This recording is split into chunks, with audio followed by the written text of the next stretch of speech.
Now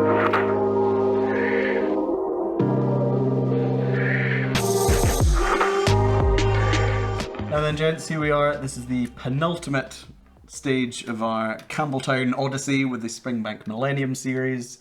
As we said, 6 bottlings to commemorate the millennium, ranging from a 25-year-old expression all the way up to a 50-year-old, each stopping at 5-year jumps. This one is the 45-year-old bottled. We were speaking about this earlier. A slightly alarming 40.1%. So it is, above the legal minimum. But it's a 45-year-old Springbank. It has to be outstanding. We weren't disappointed. Well, hopefully, we were not disappointed by the 40-year-old. No, which was also 40.1. That's natural strength. So this, you're telling me, was distilled in the 1950s. Yes. So this series obviously was to commemorate the millennium. So minus 45 years, mid 1950s distillate, which is absolutely ridiculous. I think, Springbanks of this sort of age, that's obviously in the cask that amount of time. Have there been many that you've tried before that you've got experience? Or was the 50-year-old we had recently, which was just outstanding? Bliss. It really was. It was a superb whiskey. I'm also more interested in the era of distillation. Rather than the age. So even if this was an 8-year-old but bottled in the distilled in the 1950s, I'd be very, very interested. And the same is true right across the board. It's fascinating because there were a lot of changes made, particularly in the 1960s, 60s and 70s, in the interests of efficiency and ghastly things like that, and the economics and so on. And there was no doubt that the whiskies made then were different from those made pre-war or in the 1950s even. So hopefully this will give us a glimpse of Springbank, the most traditional distillery, and how they were making it in the 1950s. Yeah. And I'm nervous like you about the strength, although the last one didn't disappoint. I think 40.1 we were saying it kind of sets red flags waving. And have they just bottled this because it was about to drop below 40%, perhaps before it was ready, potentially. I hope it'd be ready after 45 years. It's interesting. Nowadays, Springbank, we still know, do everything by hand. They're the only distillery that still do everything on site, 100%.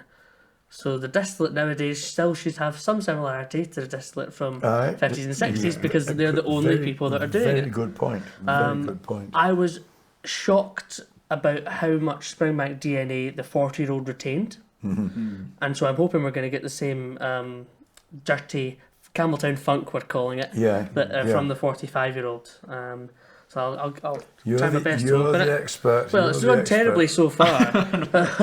Maybe we should get anybody else to try it. This looks good to me. And I kind of eyeballed this one. I was thinking, if I do this nice and slowly. Oh, well done. And I'm now already in a better mood.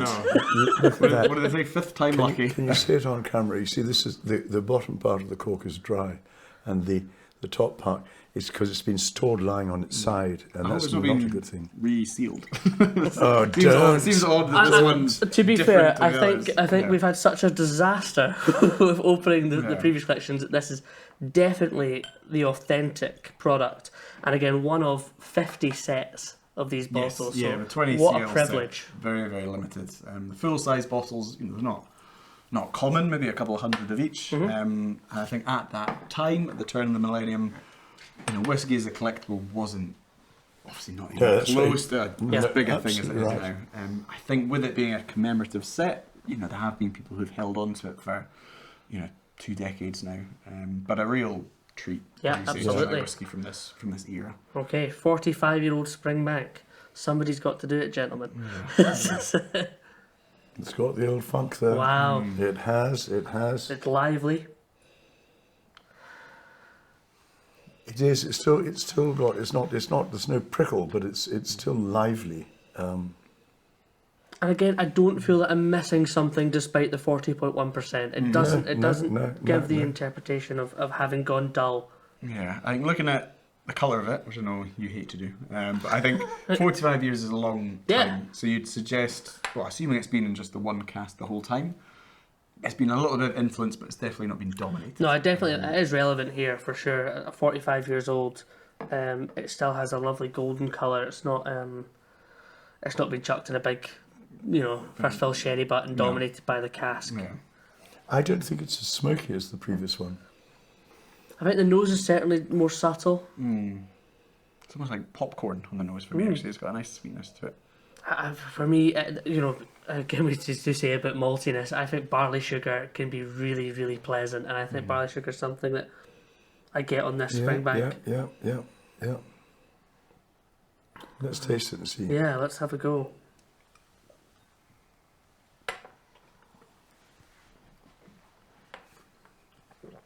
Lovely texture. Sweet taste. Plenty of smoke in mid palate. Yeah. And a bit of spice at the back. Yeah. So I think this is the same strength as Famous Grouse. It's got so much to it, so much going on. Yeah, what a thought.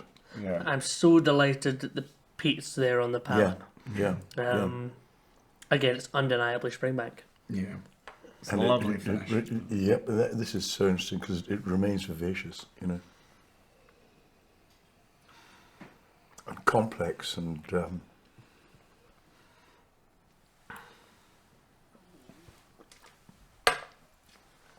Do you think it's reflected in today's bottlings?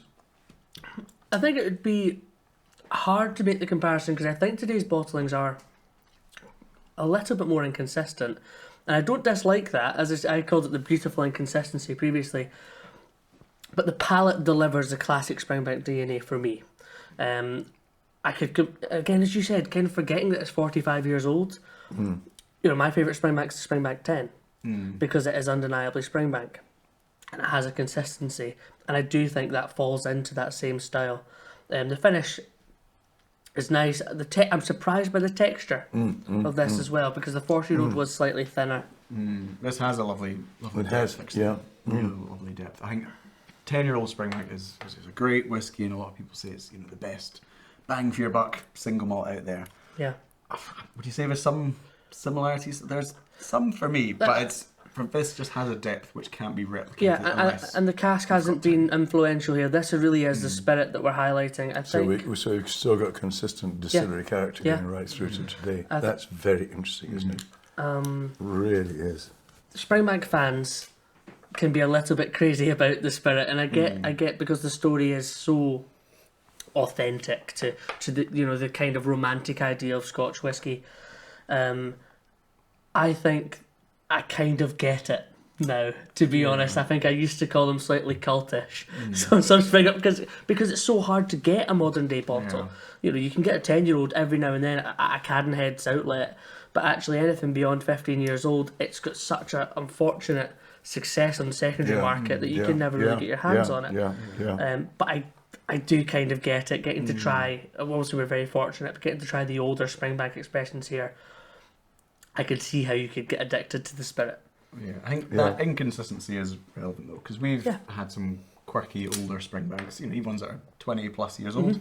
Some have been quite forgettable and quite imbalanced, and not like this is stunning. Absolutely. Like when Springbank's brilliant, it's absolutely brilliant. Yeah. But it's not always stunning. I totally agree, Laurie. I totally agree. And particularly, you don't really get independent bottlings nowadays, but we had a Moon Import one recently, which was quite flat. It really was quite flat. I think even at 40.1%, this is the cash strength. I do think that makes a difference. The Moon Import was bottled at 45%. It was watered down. It was a calculated strength. I don't think we're missing anything here with the lower strength. I think there's almost a relief when you open a bottle of whiskey like this, and it does deliver. Yeah. But delighted to share it with you, gentlemen. Yeah. We're talking about great Springbanks. In the early days of Adelphi, Jamie Walker was. I was non-exec and was the nose or helped Jamie select casks. He was offered 3 butts of Springbank, 3 big old sherry butts, at 31 years old. Yeah. This would be in 1992, 93. Okay. And they were to die for. And we indeed, you'd sell your granny. And we spent a whole afternoon in his wee office in just around the corner in Gloucester Lane, trying, because he couldn't afford to buy one. Right. You know? God, you'd sell anything, you'd take a mortgage out.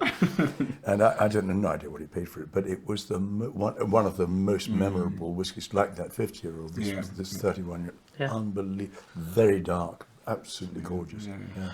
I would say this is the liveliest and most intriguing spirit I've had from this kind of period. I don't think I've had many obviously I've not had many whiskies from the 50s anyway, but from the few expressions that I've had, this is definitely the most intriguing and has that distillery character. So cheers, gentlemen. Very good. 10 out of 10 whiskey is a big statement. This is a comfortable, it's hard, comfortable 9.5 in my book. I would think a 9, certainly. Okay, got 10, carried out, away, 10 out of 10 is only found in heaven, except possibly. Except from over my right shoulder. Cheers, gents. Cheers, boys. A pleasure. If you've enjoyed this video, don't forget to like and subscribe for more Bevvy content. We want to hear what you think, your best whiskey experiences, the whiskies you want us to try. It's a really exciting journey we're on, so make sure to join us. Download the Bevvy app on Google Play and App Store to keep track of your whiskey journey, connect with your whiskey friends, keep track of your favourites, anything you could ever want to do with whiskey, all in one place. It's the definitive whiskey companion.